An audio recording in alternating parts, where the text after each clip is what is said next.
A day after the habitat was vandalized by several Shiv Sainiks over the gig of comedian Kunal Kamra has now been summoned by Mumbai police in the FIR registered against him. The FIR was initially registered at MIDC police station, following which the FIR was transferred to Khar police station because it was zero FIR.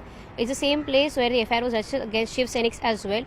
12 of these Shiv Sainiks were arrested. They were then produced before the court yesterday and let out on bail.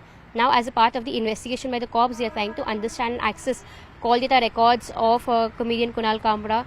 They're also trying to find out his location because as far as social media posts are concerned, and according to source-based information, he is in Tamil Nadu currently.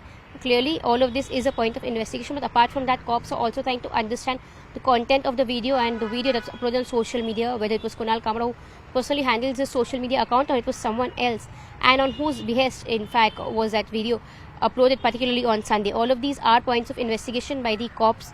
But amidst all of this, Deputy Chief Minister Eknath Shinde has for the first time responded to this very controversy that's emerging in the state. He said that freedom of expression is right, but someone cannot really insult on the name of the freedom of speech and expression. This is a similar stand that was being taken by the Chief Minister Devendra Fadnavis and Deputy Chief Minister Eknath Shinde as well. This comes in as a response to the statement of Kunal Kamra, which he put on social media yesterday. He'd gone further to question vandalism at Habitat, saying that just because they did not like the gig of Kunal Kamra, they cannot really vandalize a place where the gig took place. Apart from that, he's gone further to mention that he will not apologize for his statement or for that matter for the words that he used.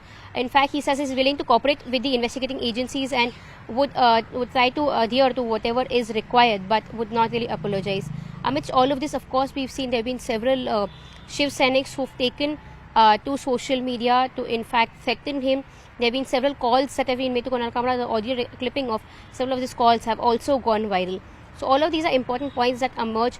But amidst all of this, of course, Shiv Sainiks have threatened Kunal Kamra. If he does not apologize and sticks to his stand, they will show him what really Shiv Sena can do in their own way. So these are the latest developments that have taken place in the Kunal Kamra controversy.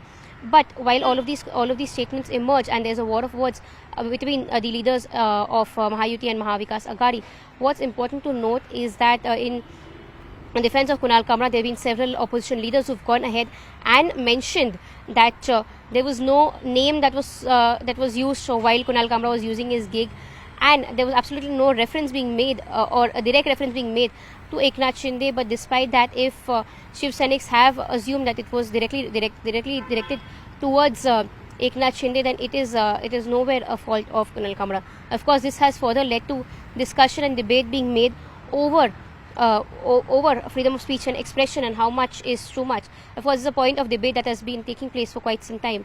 But clearly here, row over Kunal Kamra's statement continues, even as we saw that a similar controversy had emerged with India's Got Talent show just a couple of weeks back with several comedians being summoned by the Maharashtra Cyber Cell.